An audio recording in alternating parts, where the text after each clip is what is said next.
Sneakers and Cleats, the podcast. Yo, and hello, everybody. Welcome into another episode of Sneakers and Cleats. It is Monday, August 11th. Don Harris, Zach Hedrick. Dressed in parkas. It is freezing in here. We can hang some flanks of beef, I think, in the studio. What's the today. real temperature in here, seriously? 62. There we go. 62? So it's kind of feels like it did out in Oxnard a little bit. Maybe it's the air blowing that makes it feel like 42. Yeah, it would make sense that they placed this right under the vent. That's blowing cold air in It's here. 100 degrees outside and we're in fleece. Don, how's the weekend? Great. I had a great weekend. Why was it great? Spent a lot of quality time with the wife. It's always good. Yeah. And we've got a new grandbaby, you know. She's makes keeping you things- busy. Yeah.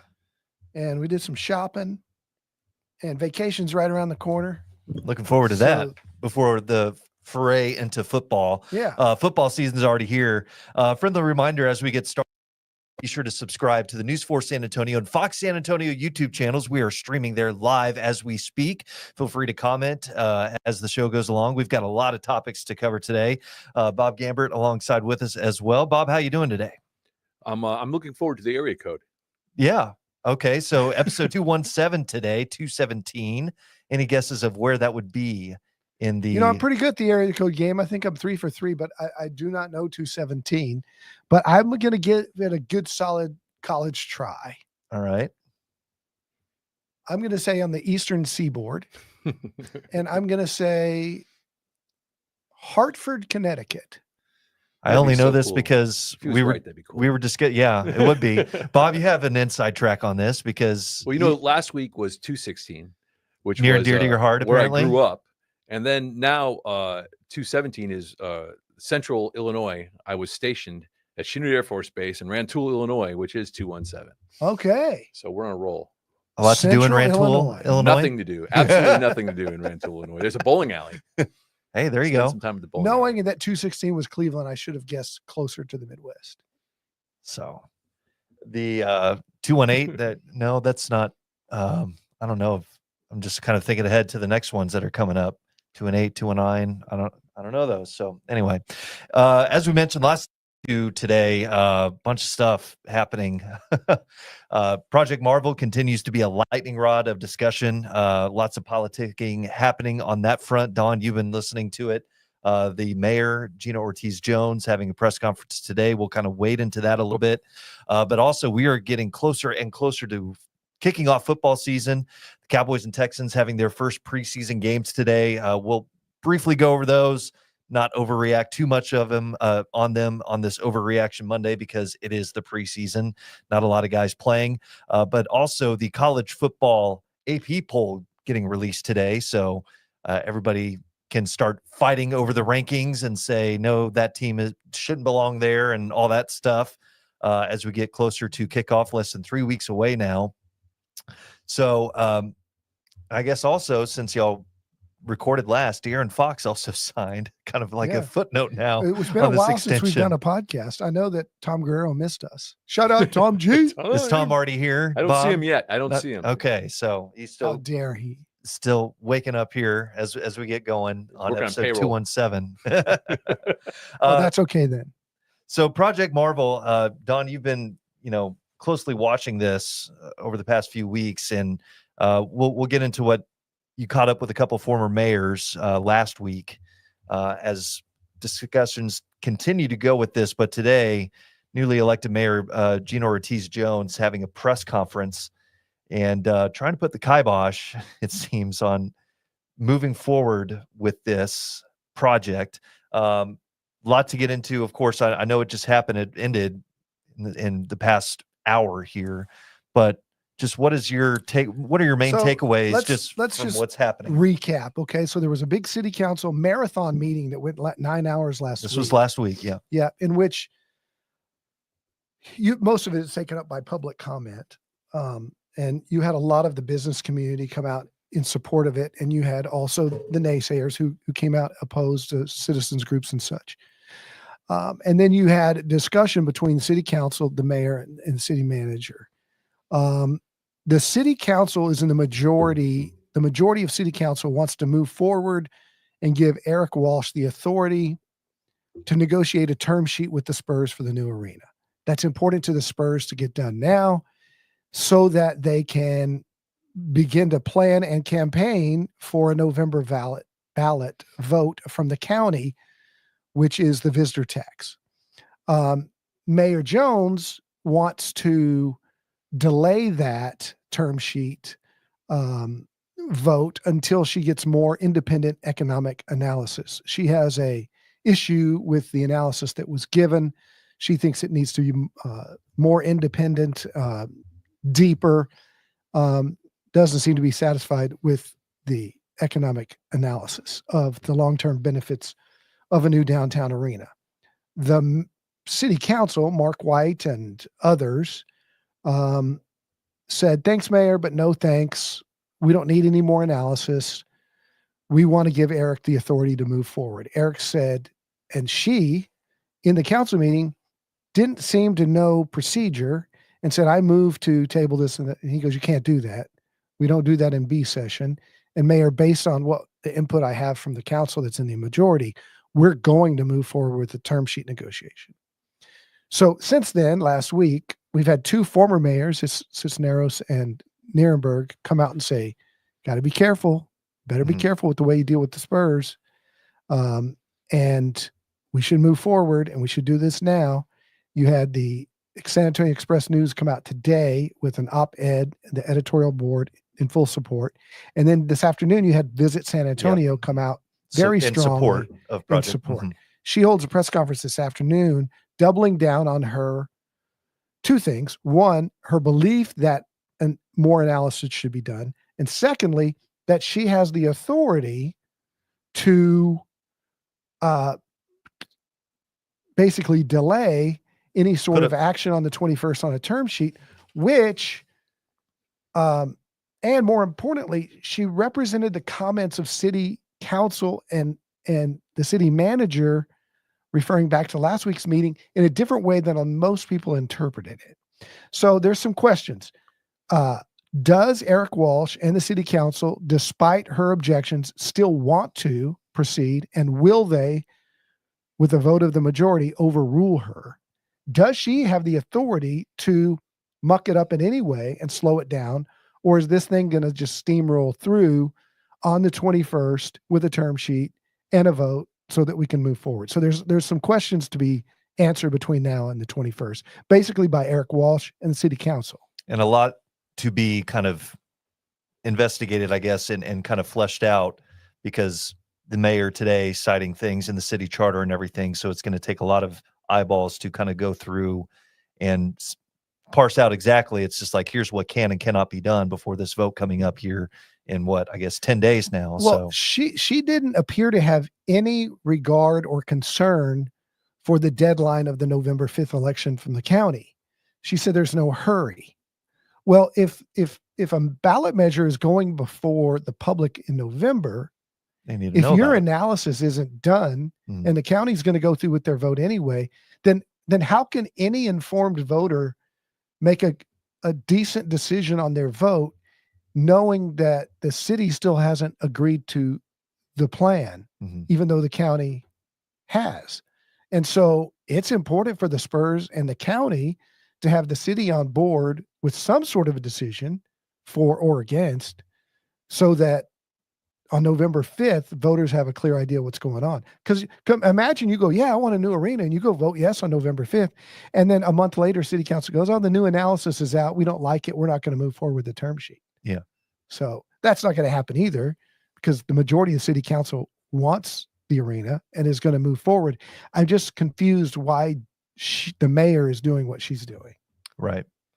And those are some questions that are trying to get answered today. Jay Avila was there at that meeting today. So I know he's probably working everybody on the city council and trying to get some answers from the mayor on that. And again, it's still a discussion that continues to evolve day by day, it seems like, because last week you mentioned this marathon city council meeting, while Mayor Jones is trying to throw up roadblocks on this progressing.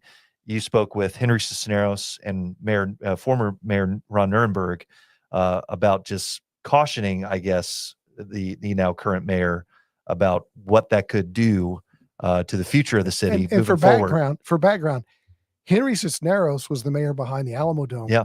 And when that idea came out, it was 70-30 against. And they won the vote 52-48. 51, and for those who may not remember or know, just initially that coming out 70-30 before it getting to the vote, how long of a time span was that to kind of move that forward? Yeah, 8 months probably. Mm-hmm. And that was with a legit tax. That was a tax that hurt you. This tax now, this visitors tax and the PFZ, is nothing that locals will pay. Back in those days, it was a quarter-cent via sales tax, which means anybody that took the bus paid more to take a ride.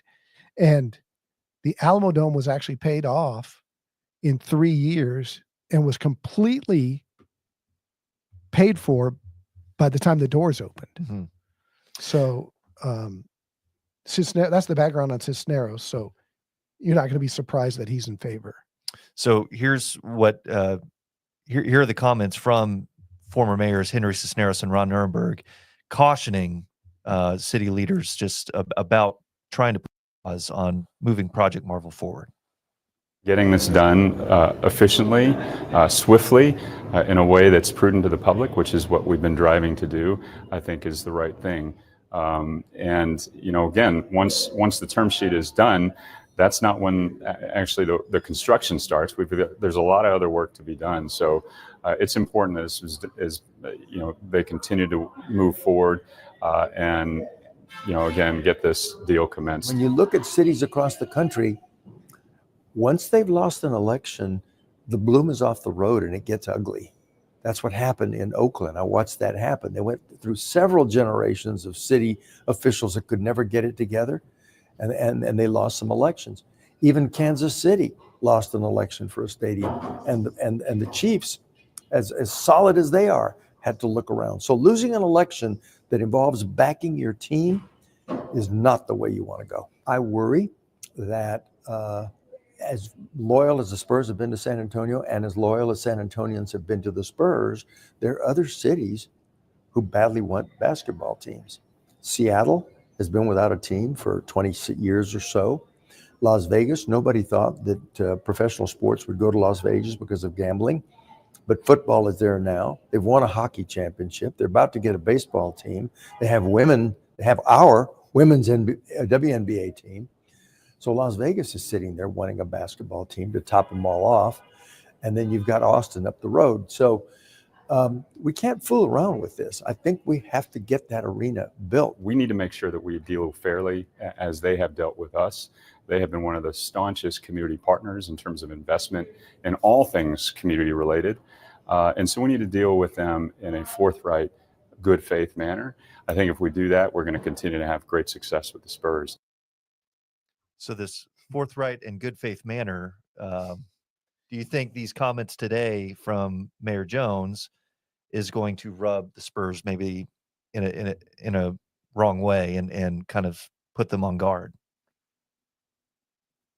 I think that the Spurs have faith in Eric Walsh, who presented them with this vision 2 years ago.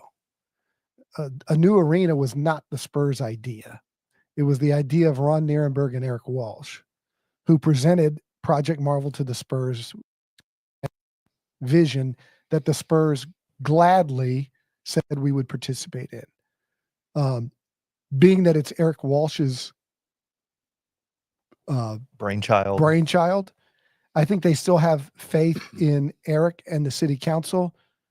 There is no doubt that the new mayor has ruffled the feathers of the Spurs and her council, and seemingly just about everybody she's come into contact with since taking office. Mm-hmm. She wants this new economic analysis. I mean, a couple of weeks ago, I think an independent firm somewhere up in the Northeast, they came back and said, hey, this Project Marvel thing, it could bring in like $18 billion worth of just economic revenue to the city. That's more than tripling your investment. So do you She's skeptical because CSL, who did the research, is in part owned by Joe Gebbia, who owns Airbnb and who also has a minor stake in the Spurs. Mhm. So she smells a rat. Although others on council and most independent observers think that the conflict of interest there won't change the data. Mhm. But I mean, she may have a point to consider another research firm to validate and maybe say that they agree or disagree. That's a valid concern if you think the conflict of interest matters. Most on council do not. Right. That's why I think this thing might just go steamrolling through despite her complaints. Mhm.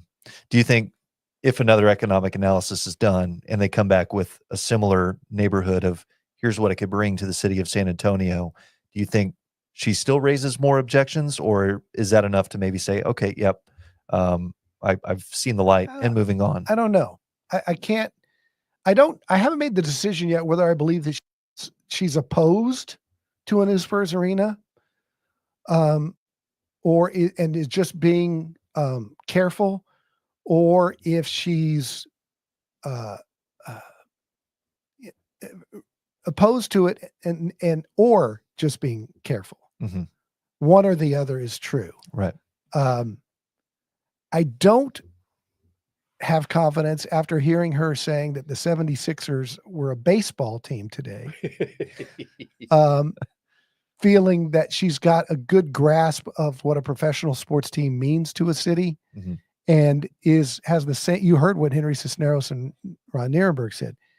I don't think she shares the same fear of what San Antonio would look like without the professional Spurs. sports like Henry Mhm. Cisneros does. Yeah. Cisneros really kind of pricked up my ears just with the Las Vegas laying out those points. It's just they're, kind of ready-made, it seems like. And I'm not saying that the Spurs would go there, but And you know what? I've been the one guy saying, we don't have to worry about Seattle. We don't have to worry about Las Vegas. The NBA is going to do those two in expansion. Uh-huh. Well, then Silver comes out 2 months ago and says, no, we're not doing expansion yet. Uh-huh. And we need to move slowly on expansion. Owners aren't necessarily into expansion because they're going to have to share their piece of the pie. So Seattle and Vegas and Austin are now all going to be on the hunt for teams that are in tough financial situations. Poachable. Yeah. Yeah. Mm-hmm. So quickly on the Spurs before we're moving on to football here, a quick note. We mentioned De'Aaron Fox at the top signing that extension, but also the NBA schedule coming out here sometime this week. Preseason begins on October the 6th, so a little less than a month away. Opening night is on October 21st, but we did find out last week the Spurs back on Christmas Day. This time they're taking on the defending NBA champs, the Oklahoma City Thunder, Shai Gilgeous-Alexander, Jalen Williams, all those guys. So another prime matchup for the Spurs as this kind of plays into all of the Project Marvel talk. But the NBA schedule starts to get rolled out tomorrow on the network morning shows. This is kind of, another exciting time, I guess, for NBA fans, right, Don? Because NBC, baby! That's always good. It's, we get basketball coming back to the home network of News 4 San Antonio. Bob, we got anything going on with Project Marvel? People don't have a lot to say about Project Marvel. Still a lot to be parsed out. Yeah. So understandably so. There's a lot, a lot of inside baseball. Well, what Henry Cisneros said that you didn't hear in that clip is very poignant, is that it's so confusing and it's hard to win a ballot measure when you've got so much confusion over it. You're talking about PFZs and hot taxes and who pays for what. And you're talking about a land bridge and an Alamo Dome upgrade and a convention center hotel and a convention. And oh, by the way, a new arena. His advice was just do one.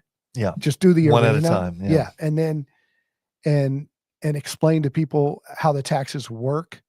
I've seen lots of, I've done a lot of stories on this. So I've seen lots of comments, and there's so much misinterpretation of, I don't want my property taxes to go up, or why am I going to have to pay more when I go eat out? None of that is true. and yet people just have misperceptions. And you know what? That's the Spurs' fault, and that's the city's fault for not messaging clear enough. Breaking it down enough, Yeah. because Project Marvel is such a vast enterprise. Yeah, and just because you know some understand it doesn't mean that the normal voter. First of all, this is going to be decided by what, 30,000 people in a city of 1.5 million, Mhm. and they're going to go to the polls. Some of them for the first time hearing about this issue and going, what, taxes are going to go? No, I don't want it, or whatever. So it has to be clear, and they haven't done a good enough job. They have time between now and November. I'm sure we'll see a campaign with Manu Ginobili and David Robinson and Tim Duncan and all your favorite people saying vote yes. So we'll see how effective that can be. So a lot still developing on the Project Marvel front. We are switching gears over to football now. First week of the preseason in the books. Cowboys and Texans both coming up short in their preseason games. The Cowboys losing to the Rams 31-21. Not that close. No, it was not. Texans also falling to the Vikings 20-10. Don, just your initial takeaways, quick takeaways from this, with a big heaping spoonful of salt, because it's just not a lot of guys played in these games. So the coaches kind of know what they're looking for and what they're evaluating and stuff. So it's really hard to kind of, take anything away from these. True. But I think the one thing you can take away is a continuation of the scrimmage where they get their tails kicked by the Rams. Yes, it's scrubs and it's guys that are going to get cut, and some of them would be third stringers. But, yeah, some guys are going to be on the 2 deep though. Yeah. And on the 2 deep. So it says a lot maybe about your depth when their scrubs are kicking your scrubs tails. And the way the Cowboys run defense looked, it might say something about your scheme. And the way that Asim Richards had this exact same penalty 2 snaps in a row, and they had 11 penalties on offense without even being able to line up right. That doesn't say a lot for Shoddy's first game, no matter who it is lining up. And it says something about your backup quarterback when you had guys getting wide open and your new backup quarterback can't get the ball within 15 yards of him because, man, does he have a great arm. Yeah. He throws fastballs, but nobody can catch him. He would have thrown a pick 6 had it not been too hot for the defensive back to catch it. Yeah. Nobody was catching Joe Milton's passes. He does have a howitzer for an arm. Now, after the game, he did admit that he might have been a little too keyed up to start the game. This guy is someone who hasn't played a bunch of football at the NFL level, but here is Joe Milton and head coach Brian Schottenheimer after the game speaking on Milton's performance. Second quarter on, I felt great. I think, the guys around me did a great job as far as just understanding the plays, understanding what we wanted, personnel-wise, scheme-wise, no matter what. I think I need to calm down faster so I can start rolling in the first quarter. Obviously, I didn't start off at a high level, but, as the game progressed, things started to pick up, plays started to happen. But when you simplify the offense and the game plan, especially in the preseason game, it helped guys get open, help guys get in the right position at a fast pace. Part of me and Joe being on the same page, because I'm the play caller, is, just executing the offense, taking things when it's not there. When you get moved off the spot, check it down. But what a great learning experience for Joe. I mean, guy hasn't played a ton of football in real situations like this where he's getting hit. And, I'm still learning him as well in terms of his play style. So, Don, what are you looking for? I mean, don't panic. right. It's one his game first, and hopefully he doesn't play all year. Sure. Right? I mean, you have Dak Prescott, so you don't want to see him during the regular season. But if you do, I think there was some comfortability knowing that Cooper Rush 1 year was undefeated. And then Cooper wasn't so good last year. So I think I think it's a great pickup. You look at Joe Milton's one start in his entire NFL career in New England, he went 22 for 28, and he was really good. So I think he has potential. He definitely has the arm. I think he's going to be fine. But if for some reason Dak gets hurt early in the season, I think there would be an issue. Could spell trouble. Yeah. He'll be someone to see going into the second game and just how he performs. Yeah. Does he, calm down a little bit? Doesn't just, come out firing fastballs and everything. So Texans will be playing the Carolina Panthers. You can watch that on our sister station, CWSA. And then you just keep it right there. And then at 6:00, the Cowboys will take on the Ravens. as they play preseason game number 2. Quickly, Micah Parsons, both Stephen and Jerry Jones kind of commenting on that negotiation dispute before the preseason game. Stephen Jones saying they have no intention of trading Parsons. Jerry Jones on the pregame radio show, saying, glad to see that he's working out and staying in shape. Micah Parsons did make the trip to SoFi Stadium. All that is good, but not commenting on anything regarding negotiations. So do you foresee, I mean, here's the scenario. Does it play out just like last year where they get the Prescott deal done hours before kickoff? Will the same thing happen? Try and take some of the shine away from the Eagles on opening night? Perhaps. Yeah, perhaps. Flair for the dramatic for Jerry. Yeah, well, I think what I found interesting was that there was a report Thursday or Friday that the two had a 4-hour conversation out in Oxnard. Right. And what's interesting is Jerry's comment pregame is he didn't take that normal backhanded shot about Micah's back, right, or he's under contract and just wish his back wasn't so, sarcastically. So maybe in that meeting, Micah said, "You're not helping matters by taking shots at me, and you're hurting my feelings or whatever it is. You're not negotiating in good faith." So I don't know. Maybe Jerry learned a little lesson there. And I think Jerry would be wise to say, "I don't have any more comment until it's done." I think Micah would be the wisest to do the same thing.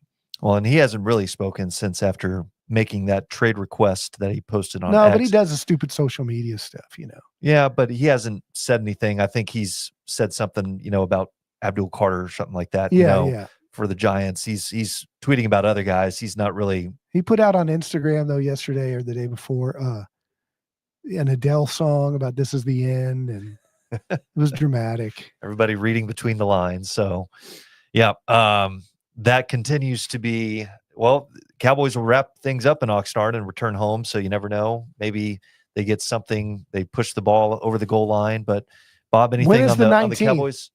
When is the 19th? 19th is next week. Like what day of the week is it? It's Tuesday. That's the debut of the Gambler Tuesday, Netflix yes. special. Yep. So my guess is it gets done on Tuesday, the 19th. Kind of keep that train rolling a little bit. Bob? A question in the comments is like, did anybody for the Cowboys or the Texans stick out? Like, did somebody show up that you weren't expecting? Did you see a player that maybe performed more than you thought they might? I think Maris Leafau is going to be a really good player. I mean, we knew he's going to be in the rotation at linebacker, but I mean, that kid from Notre Dame, he's really good. I think he has potential to be an all-pro. As far as guys that have a chance to make the roster, I think my interesting takeaway is that Jalen Tolbert may be in danger of losing his job. I think there's a couple of receivers, Jolly and who's the other one? Ryan Flanoy, maybe. Yeah. There's a couple receivers that might sneak in to grab the 5th receiver spot if the Cowboys think that they can get something for Tolbert, maybe a defensive lineman or something like that, some draft picks. Mm-hmm. But Tolbert has had a tough offseason and he's had a really bad training camp, and I have not been impressed. Another question that actually is in the comments, but it's from me. Did you guys see Sanders? What'd you think? I did not see it, but I heard he did very, very well, and I was surprised at that. He put on quite a performance. I mean, he still, he showed a lot of his weaknesses as well, but man, that guy throws a nice ball.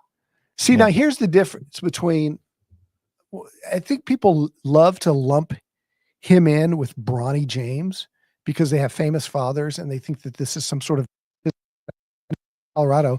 They retired his jersey for going 12-13 or 13-12 and almost winning the Alamo Bowl.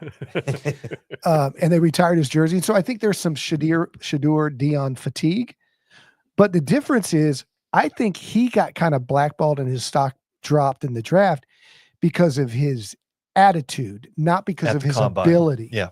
Because his ability is there. Mm-hmm. I stood next to the kid at the Alamo Bowl pep rally down at the Arlington River Theater in the green room and got to talk to him for a little bit.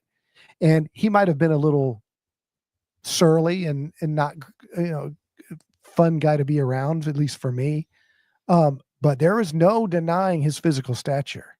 He was a large young man with wide shoulder base, and a really good looking athlete. Yeah, I mean, he looked good. It's what I'd expect from a rookie quarterback. Put some balls on a couple of good spots. That first touchdown pass, he fit it right through a tight window. I think that ball was fit in right where it, the only place where you could put it. And so, and like Joe Milton, there were some throws that it's like, yeah, you kind of wish you had that one back a little bit, nearly picked off, that sort of thing. But, he said all the right things afterwards. So it's just, he's, I think, getting accustomed to just, I'm back down on the low rung of the ladder here. I'm trying to work my way back up. Maybe a little humility is good for you. Yeah. Nobody is feeling more pressure this week than Dylan Gabriel, the guy the Browns actually picked that they thought would be there, because that guy has to have a hell of a game this week. Or there was a good he gets the start this week. They're kind of alternating them. They think that what I've heard is Flacco's going to get a series, then it's the other two. With they're going to try to keep Pickett injured as long as they can. You see the screenshot from the broadcast. There's a shot of Dylan Gabriel and I think Deshaun Watson looking up, and it's like two guys who are now worried about Man, what I don't understand. Why would you sit next to Deshaun, like over in the corner someplace? I don't get that. What's their depth chart? Flacco 1, Pickett 2, Gabriel 3, and Shedeur 4 going into this last week. Yeah, that's how you'd have to put it before this last game. I can't understand why Sanders wouldn't move up in that, though, just by that performance. And like, you I really think they're just going to try. I think and they're going to try to move Pickett. I don't see how he fits in at all. so Pickett and Deshaun are kind of out of the mix, and it'll be those. Oh, other Deshaun three. will never play. Right. Yeah. Right. But they have to keep him, otherwise, it's like they're going to get a massive cap hit. I've heard. He just shows up for events. Yes. And he's cashing those checks. He's also represented by David Mulugeta, who it also represents Micah Parsons. Buys a lot of massages. But real quickly before we get out of here, the preseason AP poll getting released today for college football for the first time in program history, which is kind of surprising. University of Texas checking in at number 1, not by much.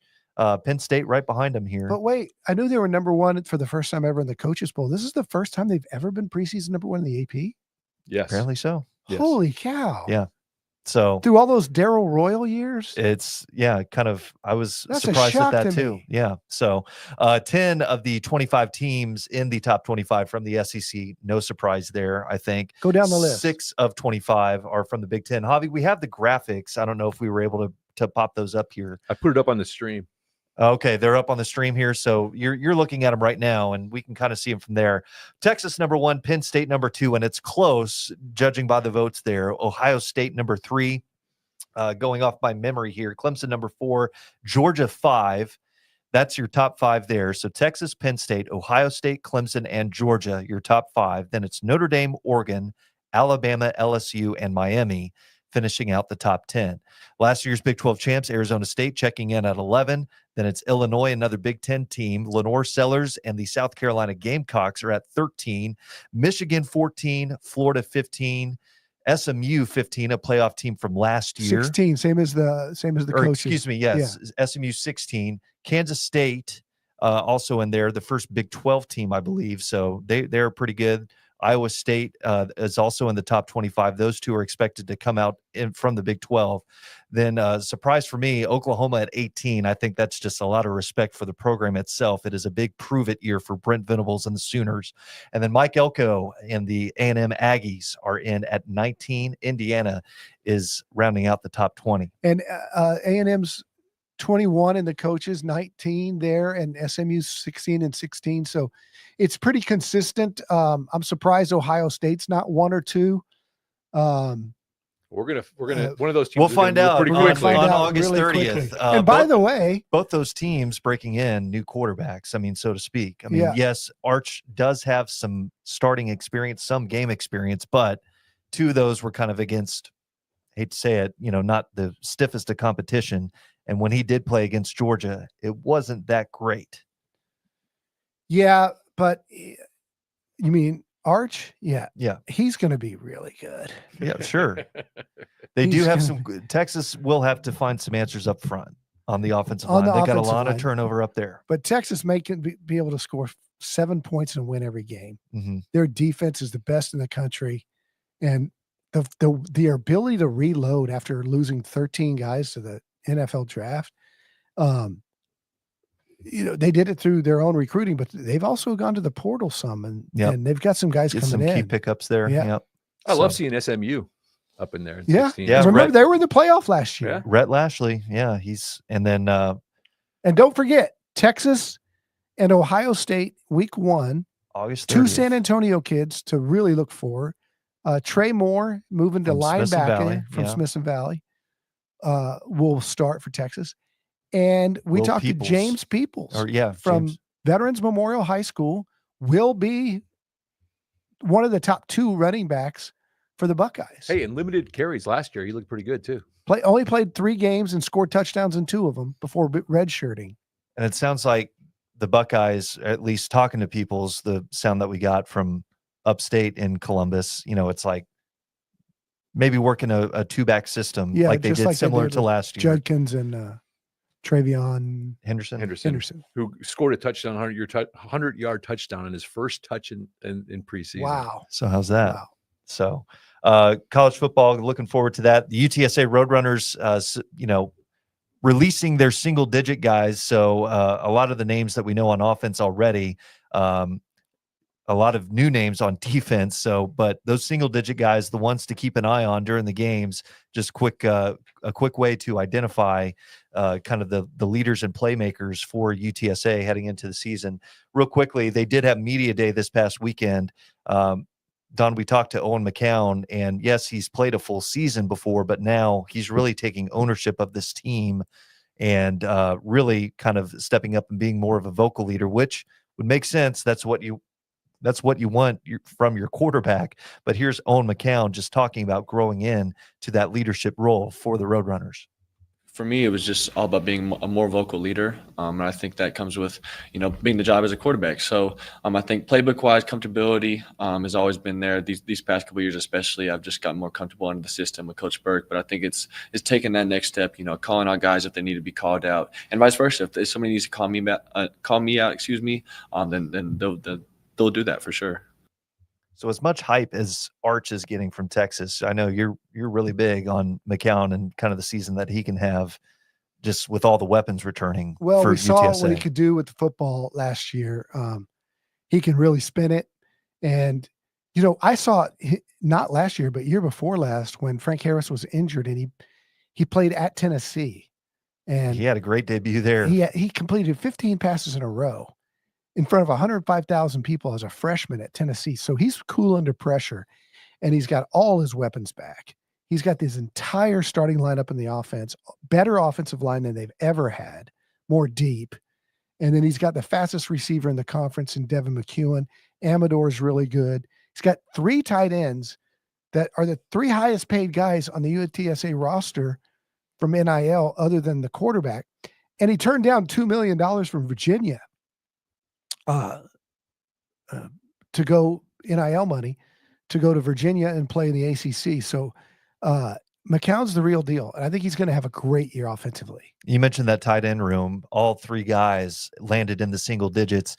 Houston Thomas, second straight year, a tight end is wearing number 0 for the Roadrunners. So Houston Thomas is your number 0. Dan Dishman is number 5 for UTSA. And then Patrick Overmeyer checking in at number 9. So should be a pretty good tight end room. Wouldn't it be fun to see? Good. Wouldn't it be fun to see, 13 personnel, just 3 tight ends and a running back playing big boy football for the Roadrunners? Dude, shout out to the UTSA NIL boosters who were able to pull off a miracle to keep all 3 of those guys. Yep. Because they had good offers. Steam rolling ahead to kickoff here coming up on August 30th. The UTSA will be facing off against the 19th ranked A&M Aggies in College Station, a night game. That game going out on national television as well. Bob, anything else before we get out of here? No, we're good. Awesome. Well, again, a reminder to subscribe to the News 4 San Antonio and Fox San Antonio YouTube channels if you haven't done so already. You can also download the audio experience of the Sneakers and Cleats anywhere you get your podcast. Until next time, have a great day, everybody. Peace out.